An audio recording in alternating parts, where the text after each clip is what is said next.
Well, Kusha, we are a few weeks into 2026 now, and wow, the headlines have been relentless. Yeah, that honestly feels like an understatement. I mean, here's just a quick rundown of some of the stories that have broken since the beginning of the year. U.S. forces captured Venezuela's leader and held him in Brooklyn. Trump is threatening to take over Greenland, and he sent an email to the Prime Minister of Norway saying that his stance is partially because Trump was not given the Nobel Peace Prize. Eye roll. Yeah. And protests broke out in Iran at levels that rival the protests from 1979, and reportedly the government is arresting and killing many protesters. Yeah, those are all big stories. Here in the U.S., we saw the ICE killing of Renee Good in Minneapolis and increased violence in several cities where federal law enforcement has been deployed by the Trump administration. The CDC is no longer going to routinely recommend every child receive the vaccines that we all have since forever. Notably among these, the rotavirus, influenza, RSV, Hep A and B. So that's an important change for public health. And President Trump removed the United States from the UNFCCC, the United Nations Framework Convention on Climate Change, which is a huge deal in the sense that it's an even more formal withdrawal from any climate talks. And I don't know what that will mean for our future participation in those types of talks down the road. Yeah, and that's a lot. That's a lot. That's so much. And in the middle of it all, it was my birthday last week. Happy birthday. Well, was it? And it just, which is the real news story. 1, 2, just goes to show, I still stand by the fact January is one of the worst months to have a birthday, but that is the least important thing that we're talking about today. We're actually talking about something much more important because, Ariana, despite all of these headlines, in a constantly changing news landscape, it's difficult to see the bigger picture. Right. So for today's show, we're going to look a bit beyond these big headline news stories and discuss some other things we're keeping an eye on in 2026. I'm Ariana Brocious. I'm Kushan Avidar. And this is Climate One. All right, so a couple things I'm watching in the new year, in the climate space, of course. First would be the cost of electricity, because as we saw last year in 2025, this became a real sticking point for a lot of people. Costs of electricity are rising in all kinds of places around the country. And a lot of this is because the utilities are basically getting away with charging more for not providing any better or improved reliability and service.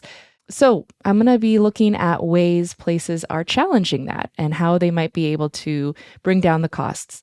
Another thing I'm keeping an eye on is permitting reform and transmission grid upgrades. These are sort of national level conversations. There's some members of Congress interested in pushing these things forward. We'll see what happens there. Ariana, I never thought the term permitting reform would get me so excited. And then I started this job and I found out how influential it really can be. So yeah, I'm right there with you.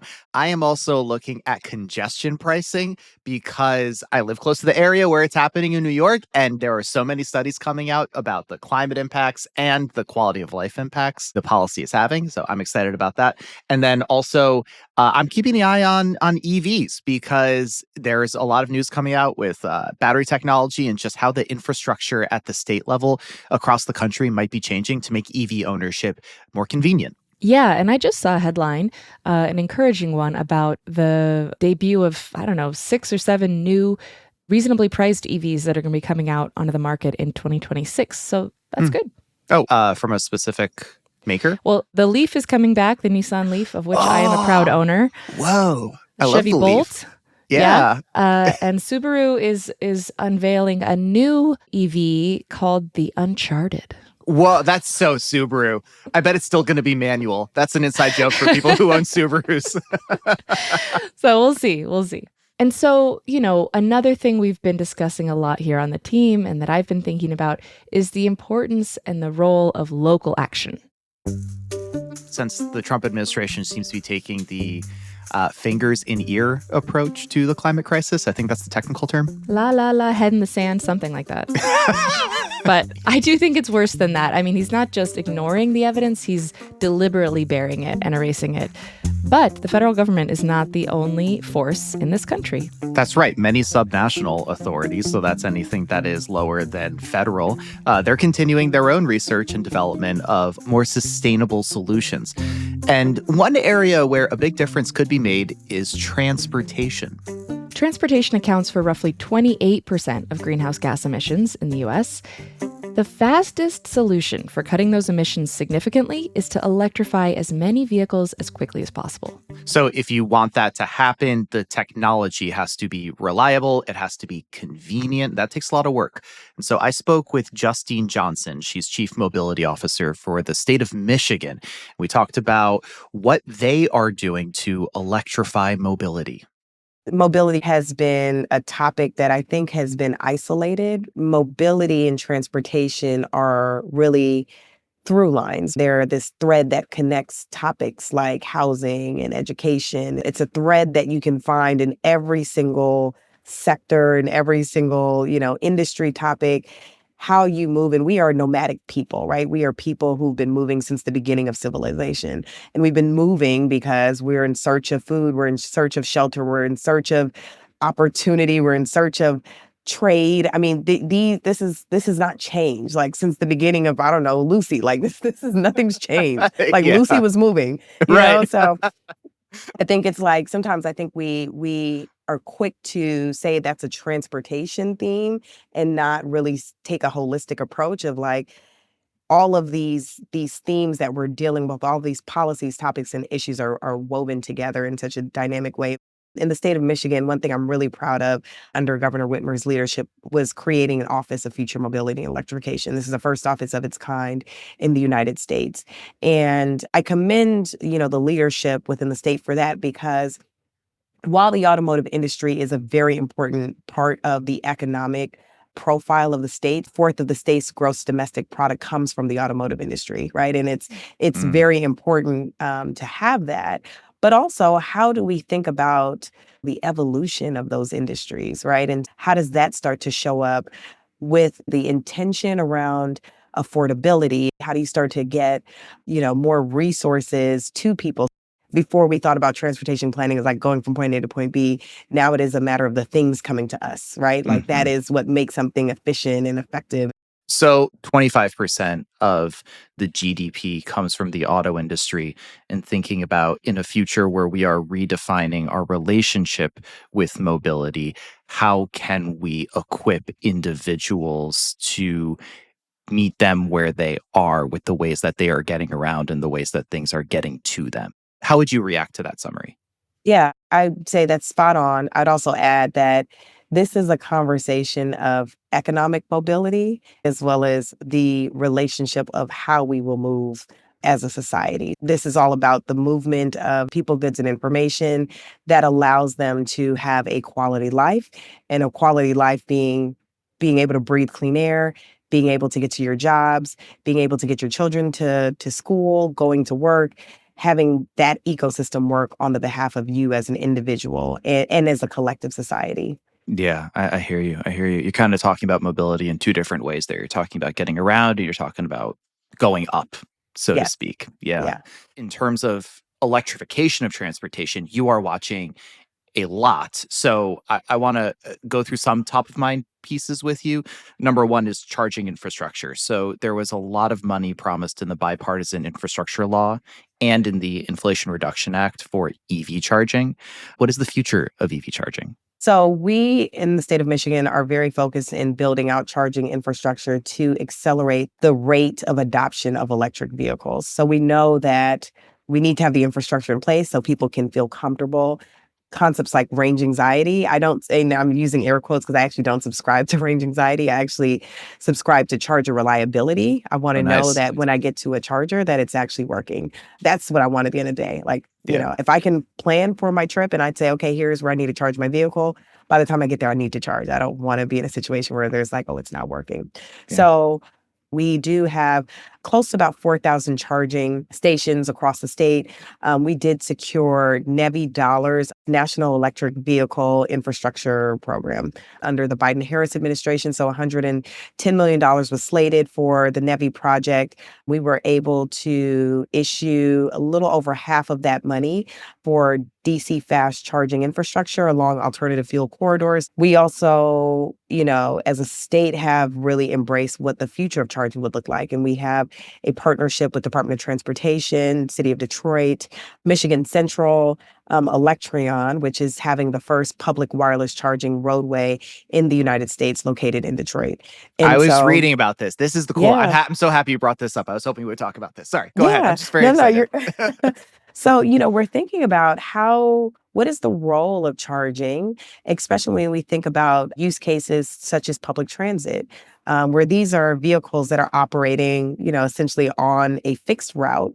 So do you actually need to stop at a depot and charge, or could you actually charge while you're driving? And so how do we start to pressure test those assumptions by having that piloted roadway?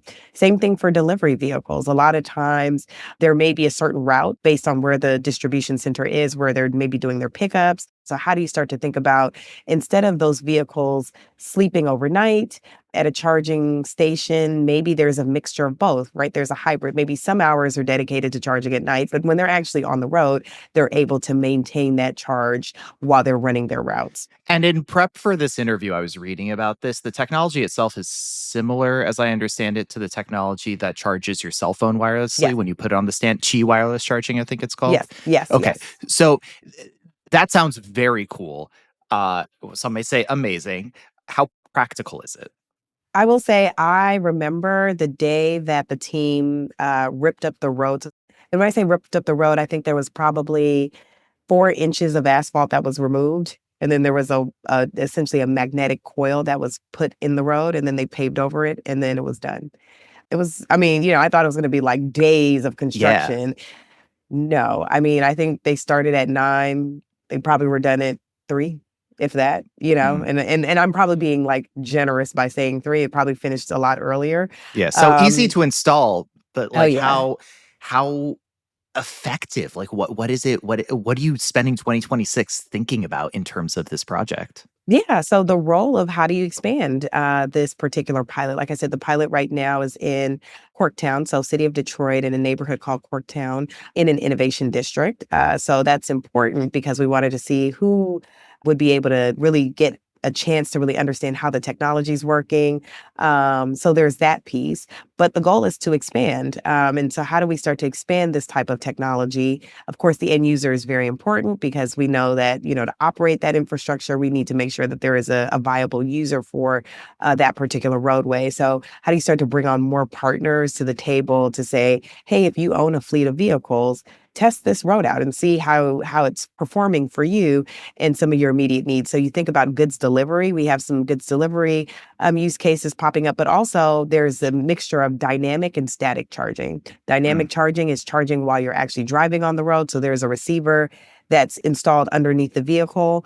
And then there's the magnetic coil that's on the road. So essentially, it doesn't matter if it's raining, snowing, hot day, the two will talk to each other as long as they're operating, very similar to your phone. As long as you put the phone on the table, wherever the charging coil is, it will charge. Do you need a specialized vehicle to connect to it? Or is this the kind of thing that can be installed aftermarket? It's installed aftermarket. So essentially, it's just a plate that's put under the undercarriage of the vehicle. And that plate is installed, and then from there, that plate talks to the coils. Oh, that's when very they're cool. Connected. Yeah, I can't wait to see what kind of work comes from there. That's really thrilling. Yeah. Could you charge your cell phone on it at the same time? Just like leave it. You can't. I've had people who've tried to charge their phones. Oh, wow. No, you can't charge your phone. And the only reason I know is because there are actually dots on the road, so we know where the coils are. So I've had people like, I'm going to put my phone on the dot and see what happens. I'm like, you're not going to see anything, but you can put your phone on the dot. I hope a car doesn't not see, or you remember to pick it up in enough time. Yeah, right. And here I am thinking I'm clever with the idea. Somebody's already had it. Someone's already done it. Yeah, right. I want to go through a few more things just on top of your mind, kind of rapid fire here. So I know you said you don't subscribe to range anxiety. Neither do I, but I always think that a bigger battery is better. It can be a great source of mobility. So I want to know about EV battery development from your perspective? Because that's a huge part of the cost for an electric vehicle and a limiting factor when it comes to range. So, what are you watching for in the worlds of battery innovation? Yeah, it's so funny that you asked this question. As someone who does drive an EV themselves, and my electric pony is about 4 years old now. So I'm sure as more and more newer vehicles come out, I'm like, oh, I always ask people like, what's the range of your battery? And I'm just hearing these numbers. I'm like, wow, that's so cool. Can't wait till I get to that number soon. But especially when it comes to battery technology, I think we have really important resources like academic partners in the state. Specifically, University of Michigan comes to mind. They have an EV battery center. And essentially, this is a space that allows for industry and researchers to meet to focus on battery innovation. So how do you start to think about the range of the batteries? How do you start to think about the size of the batteries? How do you start to think about the cathodes and the anodes that allow for faster connectivity?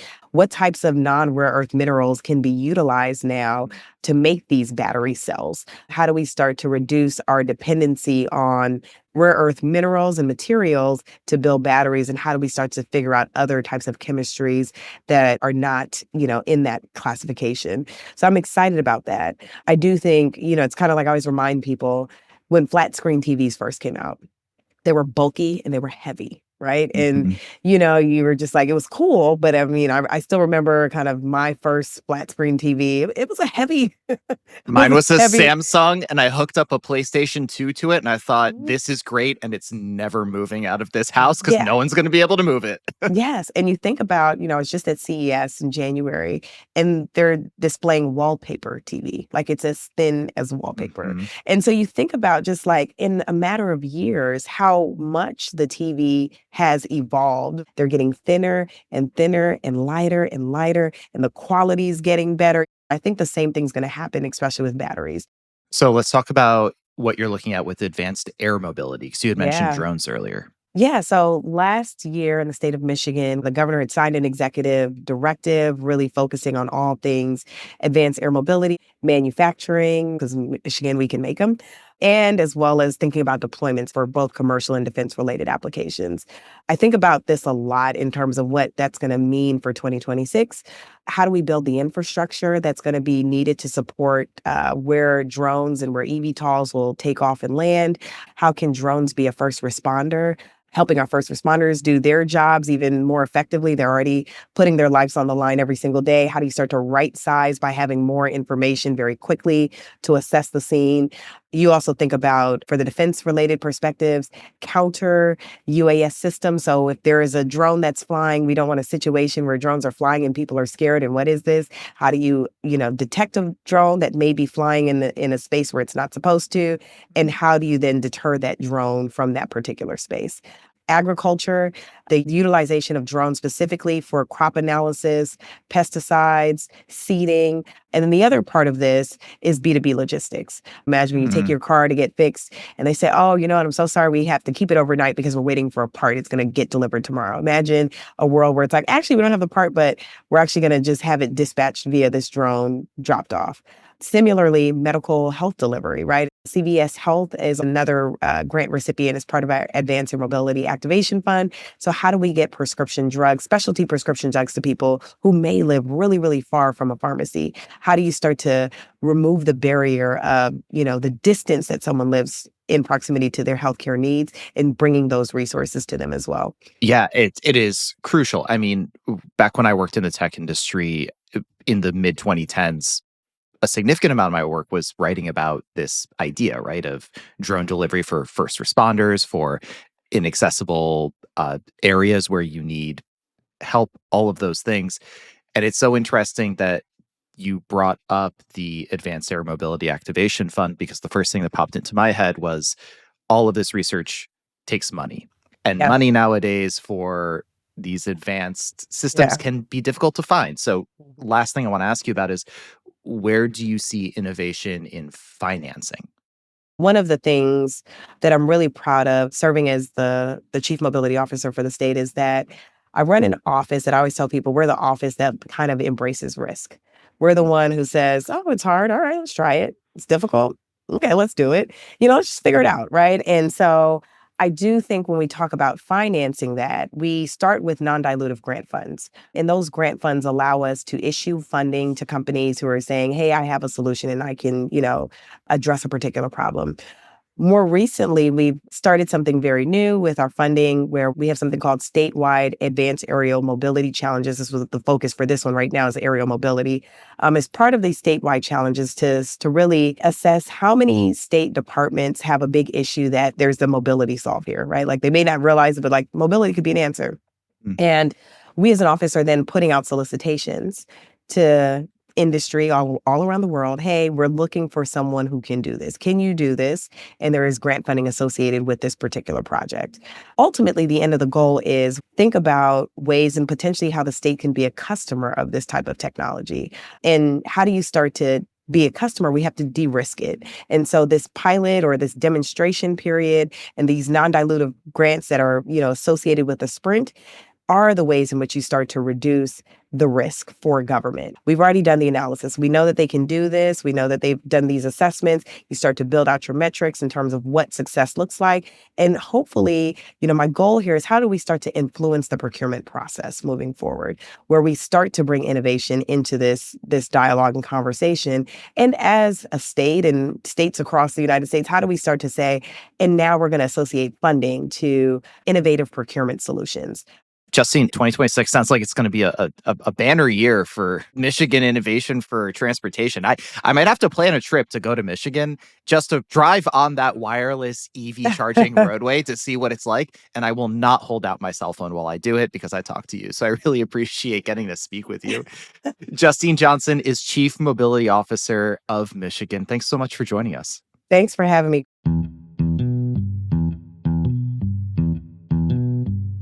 Coming up, renewables are here and they are cheap. Maybe it's time we lean into that. The Stone Age didn't end because we ran out of stones, and it didn't end because of some kind of law preventing the extraction of stones. It ended because of better alternatives. That's coming up when Climate One continues.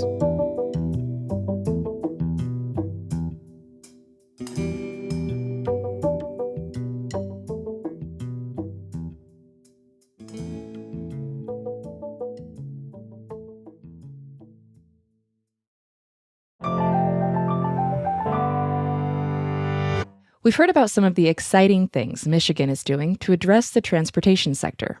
But let's zoom out a bit more to one of the biggest climate drivers that most people don't think about: agriculture. Growing food and raising livestock account for over a quarter of global climate pollution, from fertilizer use to methane from cows to deforestation. And that deforestation is likely to get even worse. By some estimates, we'll need to expand food production up to 50% by 2050 to feed a growing population.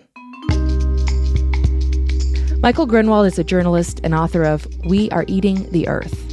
He says we need to figure out how to make more food with less land.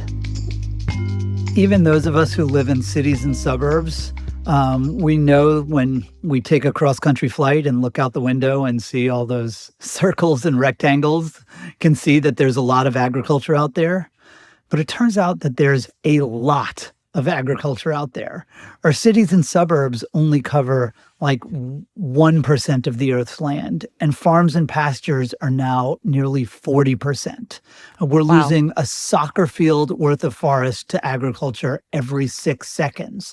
And that really is at the heart of our water pollution problems, our water shortages, our biodiversity problems, and increasingly our climate problems. So it's a really big deal.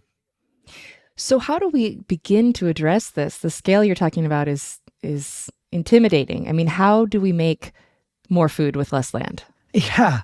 Well, I think, it's sort of a two-part problem, right? Where we have to, eat foods that take up less land, and that is mostly meat, unfortunately, Meaning we need to eat less meat because that takes up a lot of land. Exactly. 3/4 of our agricultural land is either pasture or it's growing crops that we feed to animals before we eat them.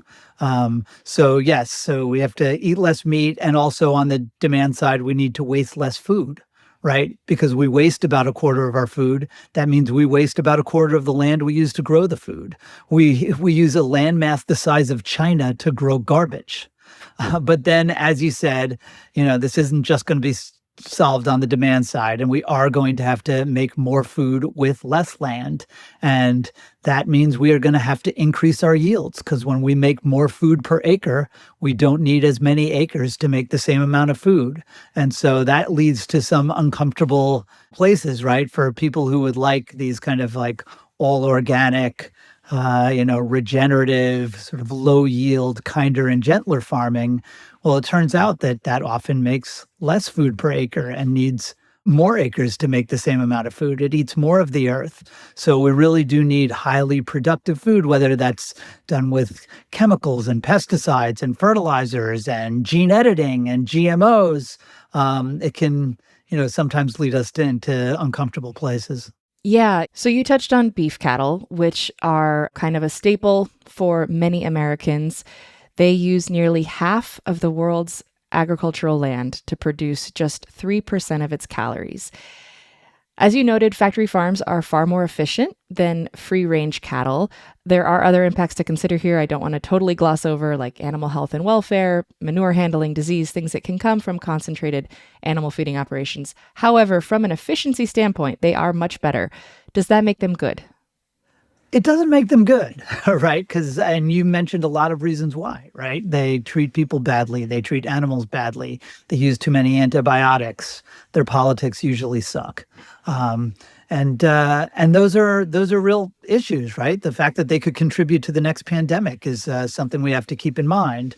But for a lot of people, that means like, we need to get rid of factory farms. And the one thing that factory farms do, like other factories, is they manufacture a lot of stuff. And we are going to need 50% more calories by 2050, and we're going to have to do it with less land and fewer emissions. And it turns out that, right now we're on track to deforest another dozen California's worth of land by 2050.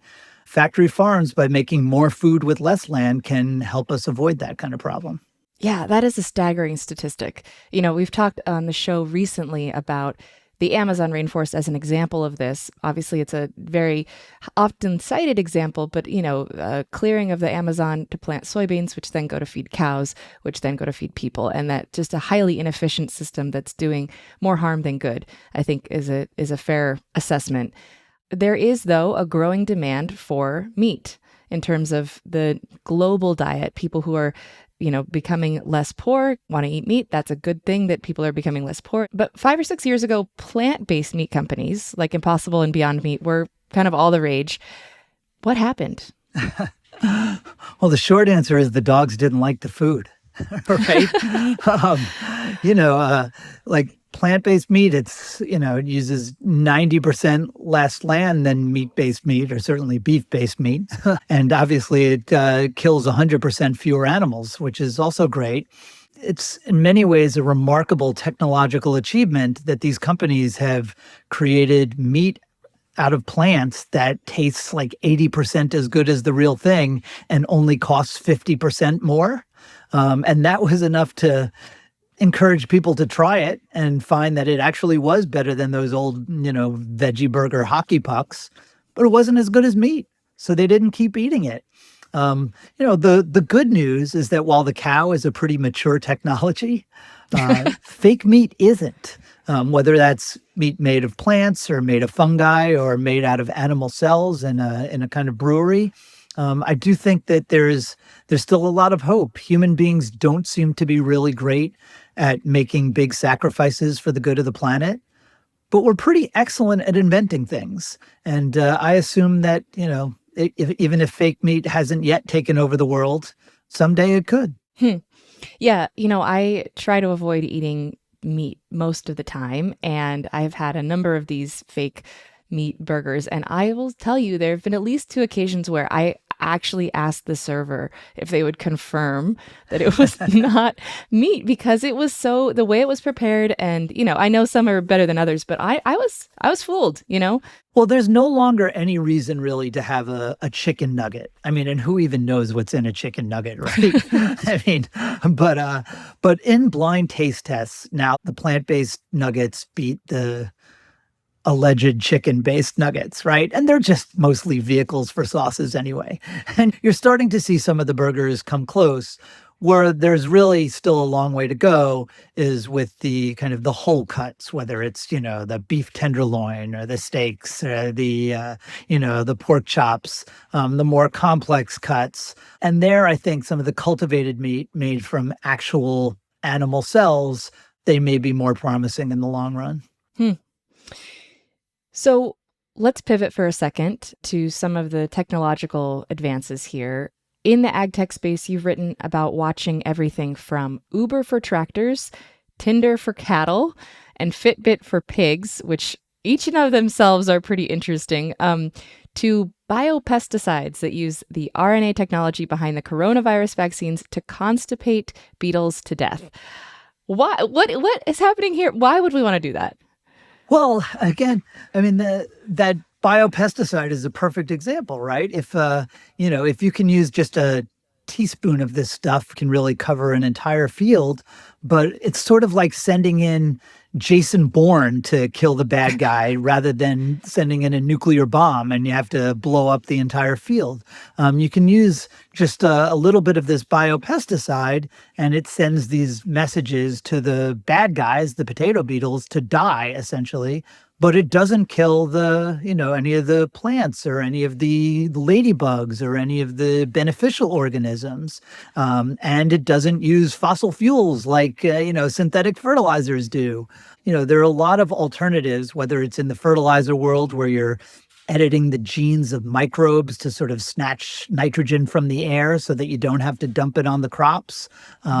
Or even I went to the University of Illinois where they are literally reinventing photosynthesis, which has done a pretty good job of maintaining life on Earth for 3 billion years, but turns out to be pretty inefficient at manufacturing food. And they are using AI and gene editing and big data to essentially engineer away some of those inefficiencies. And they think they can increase crop yields like 50% over the next 20 years. That's significant. Yeah. I mean, the major revolution of like the 1950s was synthetic fertilizer, right? I mean, that really improved yields made a huge difference at that time. And so we're maybe on the cusp of another revolution or several. So of these, what do you think is real? You gave us a couple examples there. And what do you think is hype?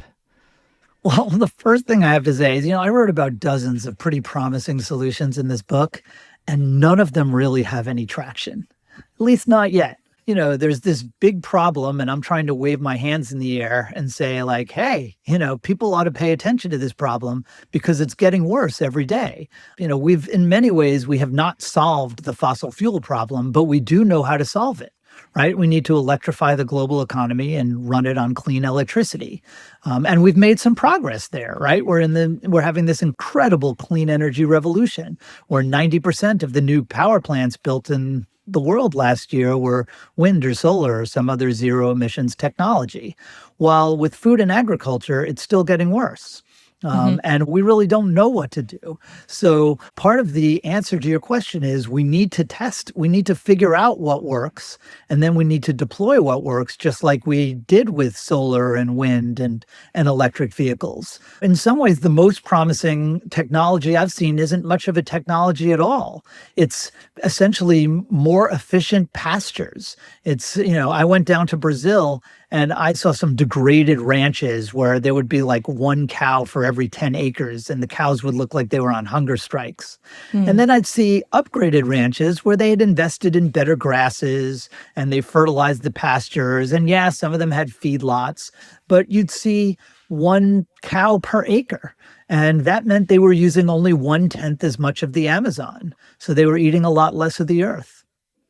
Yeah. So this idea, this pasture intensification, I think is what you're describing, right? Yeah, exactly. So how does that compare to rotational grazing? Because this is something I've heard about for years. Cows are really not good at protecting their own interests. They eat the good stuff and leave the bad stuff and then just kind of hang out. And so rotational grazing helps them move around in the way that other animals and other livestock do, where they make better use of the plants there. I'm so glad you mentioned that, because it's funny, as you can imagine, a lot of people who hate factory farms get very angry at me.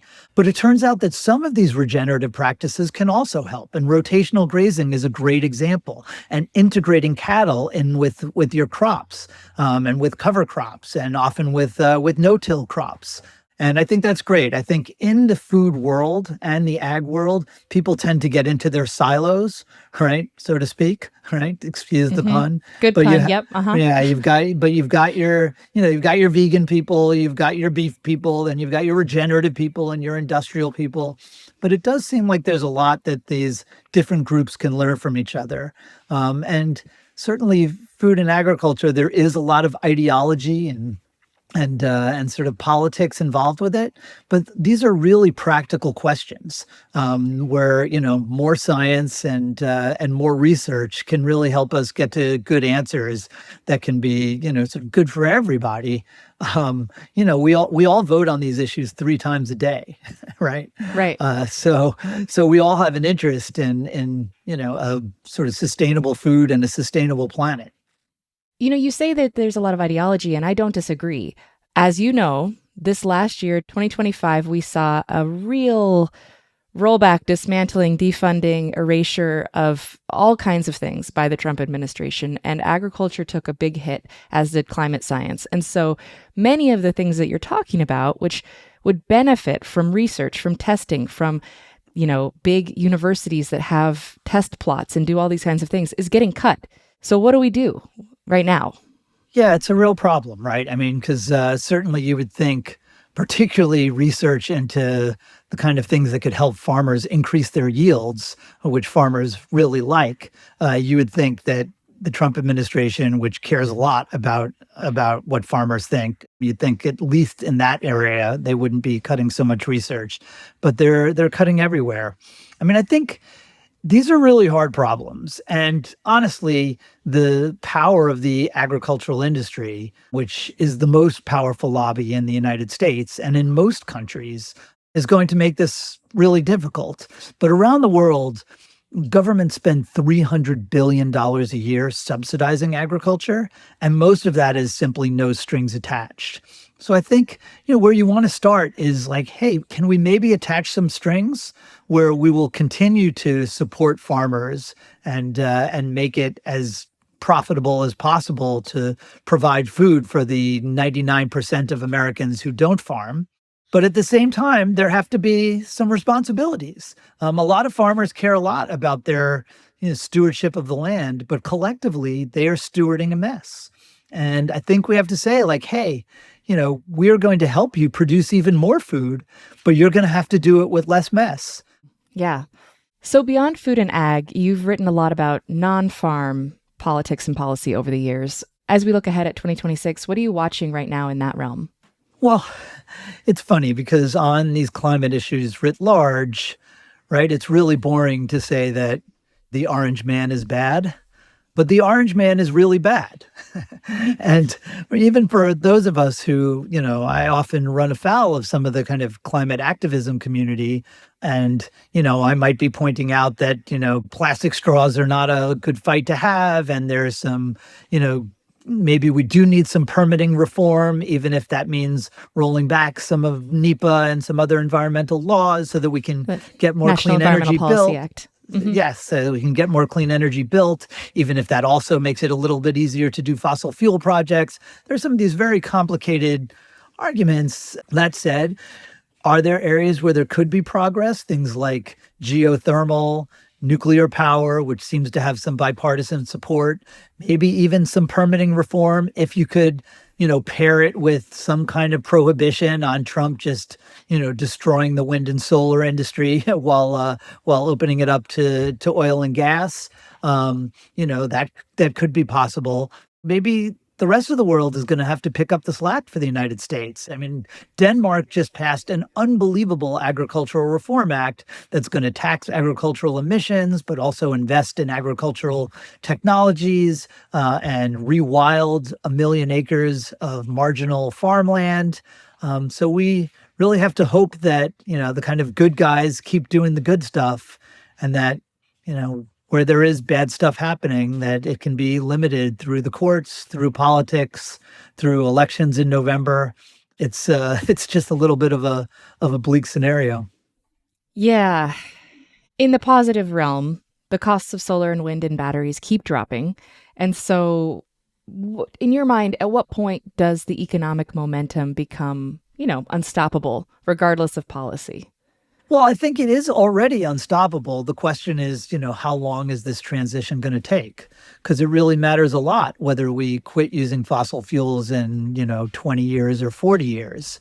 Climate is not a sort of binary problem where, if we reduce emissions 43% by 2030, all is good, and otherwise it's game over for the climate. There is no game over for the climate. There's better and worse. And better is better than worse, So we have to, I think it's awesome what's happening. I mean, solar is in the process of taking over the world, and anything that can be done to accelerate its spread is great. And that's why for many of us, permitting reform, where we'll say yeah, we're going to make it easier to do wind and solar, and we're also going to make it easier to do fossil fuels. And we have confidence that that's going to be good for the earth because wind and solar is going to win. And I am confident about that, but I think it is going to be, tough. And like you said, on the merits, things are looking really good for the clean energy transition, but politics doesn't always happen on the merits. Yeah, no kidding. Right now, at the beginning of 2026, it's easy to feel that kind of everything's a 5-alarm fire. So for those who are trying to fight the literal and figurative climate fires, what should not be a priority? I do think some of the focus on the supply side, on stopping pipelines, on stopping drilling, is a little less effective right now than the work on the demand side, and particularly on the clean energy supply side, where, the more clean you can do, the less dirty you're going to need. The Stone Age didn't end because we ran out of stones, and it didn't end because of some kind of law preventing the extraction of stones. It ended because of better alternatives. And I really do think that should be the focus. It's a sort of yes environmentalism that creates more clean energy as opposed to the no environmentalism of the past, which was all about just trying to stop the bad guys. Michael Grunwald is a journalist and author of We Are Eating the Earth. Thank you so much for joining us. Appreciate it, Ariana. Coming up, the climate crisis isn't a joke, but humor can be a powerful tool for getting at hard topics. I think my personal comedic sensibility is that I find the funniest things in the darkness. That's how I cope. I think a lot of us can relate to that. So to me, it seems so obvious that the climate crisis would be funny. That's ahead when Climate One continues.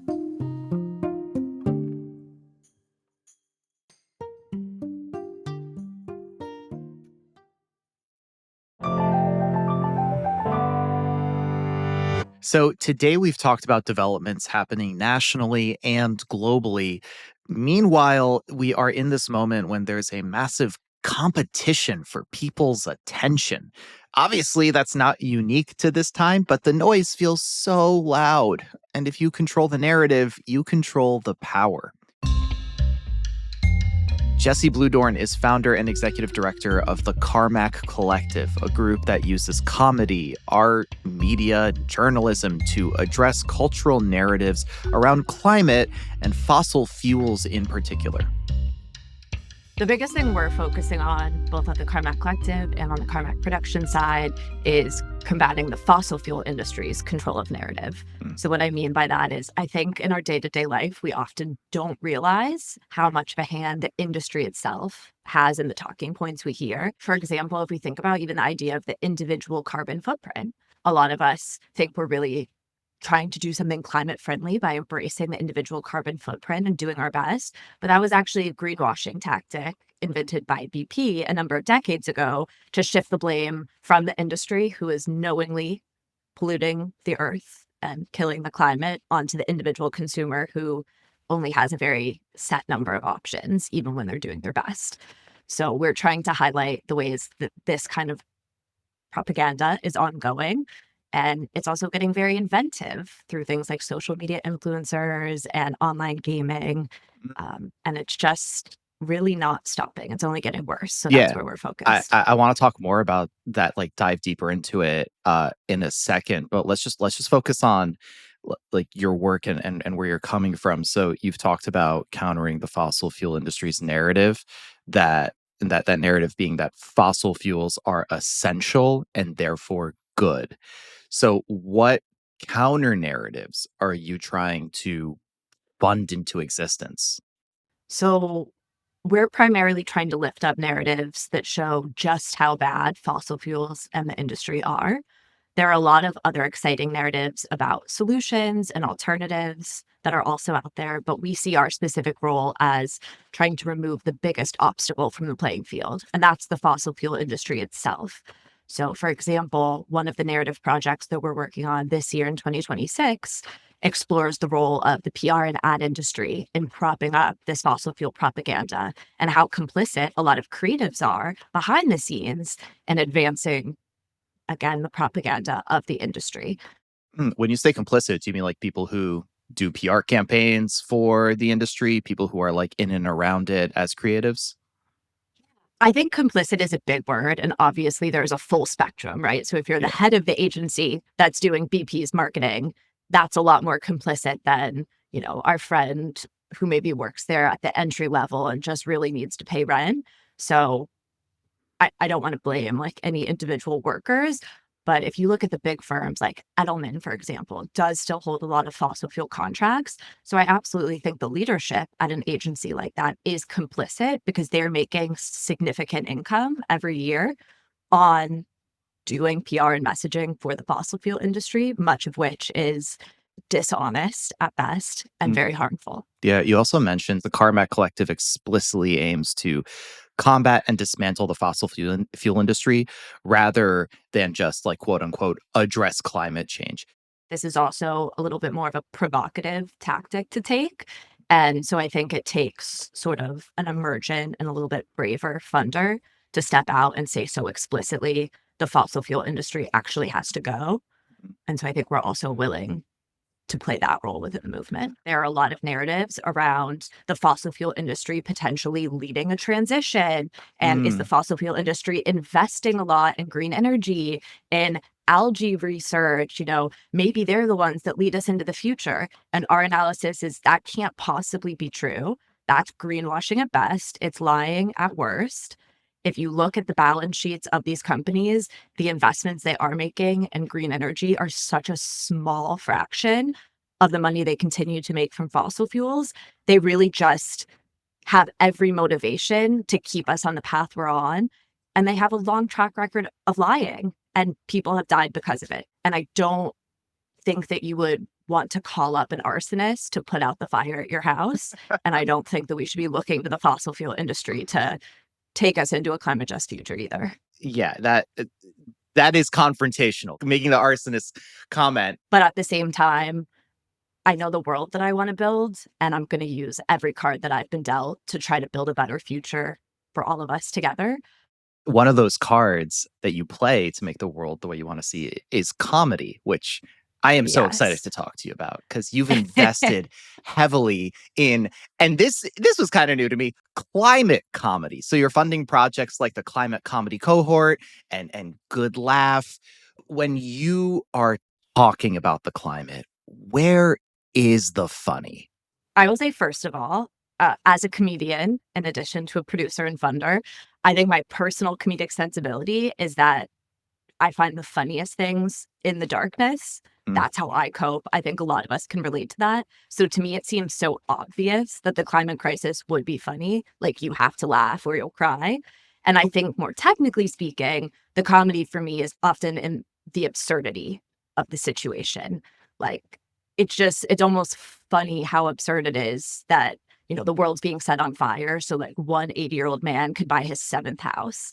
Sure. Yeah, Like, yeah. sorry. And we're all just like, yeah, that seems right. I think that's totally fine for me personally. Like, come on. Yeah. What do you think when it comes to climate, humor can do that other ways of communicating can't? I'm thinking like scientific reports, activist campaigns. All of those modalities are important, but I think comedy is really unique for a couple of reasons. One, I think it lowers people's guard. There's a tendency, and we can all feel it in ourselves, if we're reading like an activist message or watching a documentary, if it starts to veer into that preaching kind of space, we get really defensive. Our hackles go up. It's like, don't tell me what to do. Like, I'm trying my best. Comedy immediately sort of works around that. Like, you're open, you're looking for the laugh, you're kind of more willing to receive the message and give it a think. I also think in an increasingly saturated media landscape, we're desperately competing for consumer attention. I think the average attention span is like 15 seconds per thing you view, or I don't know, insert correct Sure. data point there. And so I think it's important to reach people where they are. People want to sit and watch funny things that will make them feel a little better about an increasingly dark world around them. And so why don't we reach them with a message in that space as well? It's a harder sell to ask people to sit down and watch, a 90-minute feature on a pretty tough topic when they've already had a really long day. Yeah. Let's talk about 2026 for a second, because the midterms are going to come up. Those are going to be crucial. How are you thinking about the role of culture and comedy insofar as influencing those elections? I think it's going to be really important. I will say on the Carmack Collective side, we provide all 501c3 funding. So we don't weigh in too explicitly on any certain electoral races for regulatory reasons. But there were a couple of races in 2025 that provided a really good roadmap, particularly for the use of influencers and comedy and pop culture. I'm specifically thinking of Zohran's race here in New York. I loved the way comedians like Mary Beth Barone were popping up at comedy shows with him. Mary Beth specifically did this really funny organic series on her Instagram that was called Politics for Hot People. And so I think there's such a unique way. That was just organic content. But if we put a little bit of strategy behind this and continue to scale up how comedy and the people you're already viewing on social media can support this larger political moment, I think there's so much potential. Yeah, that also requires some of these people with clout to put themselves on the line. I'm wondering, do you see that becoming harder or easier, or has it always been hard? Like, I just see the stakes getting higher and higher. What do you think about that? I mean, I do think the stakes are getting higher, arguably for all of us in this moment, with the crackdown on activists, with the crackdown on free speech. I think, the stakes are getting higher. I think at the same time, the cost of doing nothing is getting much higher. And so I think especially those of us with the most privilege in our society, so that includes a lot of celebrities, but also people with wealth, et cetera. I think it's our responsibility to leverage that privilege, to stand on the front lines and deflect some of that from people who might be in more vulnerable situations. Obviously, there are a lot of people in like Hollywood, for example, we could call out who are not using their voice for good. But on a more hopeful note, I think that there are a lot of people we've seen over the past couple of years really throw their power and their creativity behind trying to fight climate change. And that's very inspiring to me. Yeah. How about on the other side? What are the tactics that you're looking out for in 2026 from the fossil fuel industry that they're trying to do to control the narrative? The gaming one, it was very shocking to me a couple of years ago when I learned about it. It's true that over 1 billion people participate in video games or esports every year. So it's one of the largest media markets, and it's a very young media market. And so the fossil fuel industry strategically has invested a lot of money in sponsorships. So for example, any Fortnite players might have seen a year or two ago that Shell did a big in-game activation within Fortnite. It was like a race car kind of thing, and you powered up your car at a branded Shell station, and it made the whole thing look like very sexy and oil equals cool, fast cars, etc. And this is so insidious because we often think of these younger demographics as like inherently very progressive. It's the school strike generation. They know all about climate change in school. But if this propaganda is, seeping into the places where they spend all of their time hanging out and shaping the way they think about like oil equals prosperity, oil equals cool, gas cars equal sexy, and electric cars are ugly, that's something that can have such a huge impact. How do you counter that? I think you counter that by making sure that we're telling stories in the places that these young people are as well. So I think that, a lot of people who work in the climate space are our age, are older, so they aren't thinking Fortnite, but that is where people are. So for example, at the Carmack Collective this past year, we, for the first time, invested in a game jam. So it was a competition to create video games that represented like a green, healthy, beautiful future. And so it's different than anything we've done before, but we were so excited about testing out this space and seeing what came of it, because to this point, video games are where so many young people are. And so we need to be like actively funneling money into the ecosystem to create products that provide an alternative set of messages. It's tough though, right? Because like on the one hand, you have people with a ton of money saying, hey, here's the sexy, cool thing. And then on the other hand, you have a side who's saying like, hey, kids, don't travel as much by airplane. Yeah, recycle. Captain Planet, which like, I don't know, maybe in the 80s had a different vibe. How do you make it cool? I mean, no, the answer is not, hey, kids, please recycle, like do the recycling song. It's what we like had a whole little like hand thing that went with it. I think the messages have to be a lot more honest to people's lived experiences. So like one type of messaging, and this goes for all age groups, that we're seeing really resonate is speaking to people about climate-fueled weather patterns that they might be experiencing in their daily life, helping people to understand that the scary thing that they see out their window is actually being caused by a bad guy, and there are things that they can do to fight that bad guy and to create a better future for themselves is very powerful. Yeah, Jessie, that really strikes a chord with me, because what you're describing, at least when I listen to it, is playing a different game narratively. Like you're not trying to make something sexy and cool. You're trying to focus on the truth. Last thought that I want to get from you, obviously, the alignment between fossil fuel interests and political power can feel more entrenched than they have for decades. We've been talking about all of these forces, all of these tactics. It can feel daunting, I would guess. Where do you see energy building that others might be missing? Yeah, one of the areas I've been most excited about is around these Make Polluters Pay campaigns. The fundamental premise is the fossil fuel industry knew about climate change for decades, at least since the 1970s or the 1980s. They systemically covered it up and lied to continue making money, and they should have to be responsible for the harm they've caused to people and planet.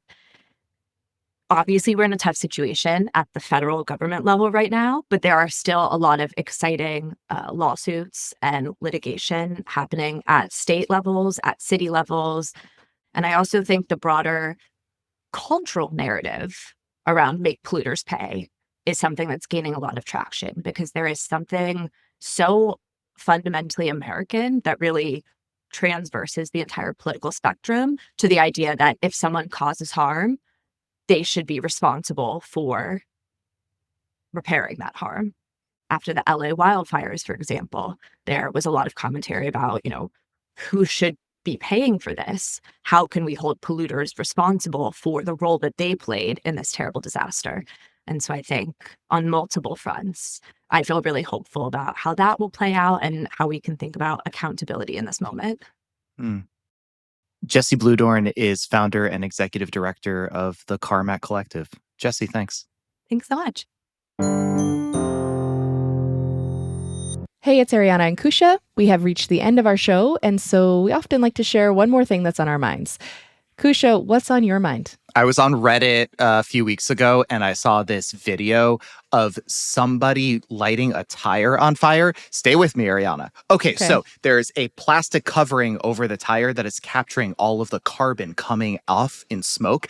And there's two things about this. Number one, it is striking how much pollution is created just from a single tire being burned. But number two, it is also striking just to see pollution in real time and in a visceral way, because these things we talk about, we all know they're cerebral, they're hard to capture in things that you can see and touch, and to just see that demonstration to me was striking. So if you want to check it out, go onto Reddit.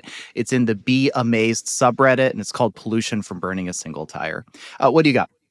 Well, yeah, I just have to say that reminds me of, the times when you're a pedestrian out in the streets and somebody walks by and puts out a whole bunch of exhaust and you can see the cloud in the air. I mean, that's another time when it's visible briefly before dispersing, and you think how gross that looks. Oh, yeah.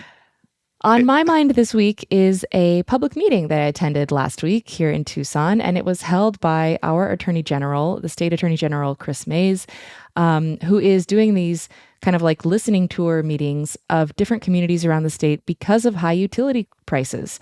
And she is trying to gather information from ratepayers about the burdens that these new utility rates are imposing on them, so she can do something about it. And it was really invigorating to go to a public meeting, to be surrounded by people who care so much about their community and want to do something to affect the way this utility is trying to behave. So yeah, power to the people. Did you meet anyone?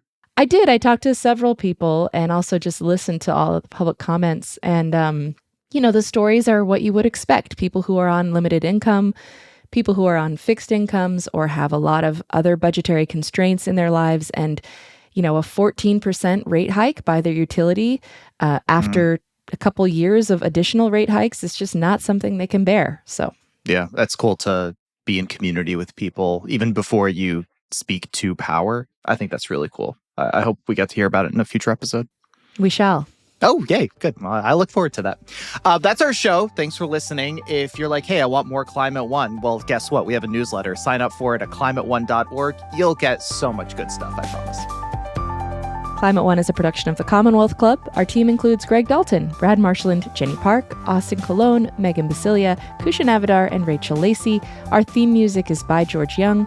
I'm Ariana Brocious.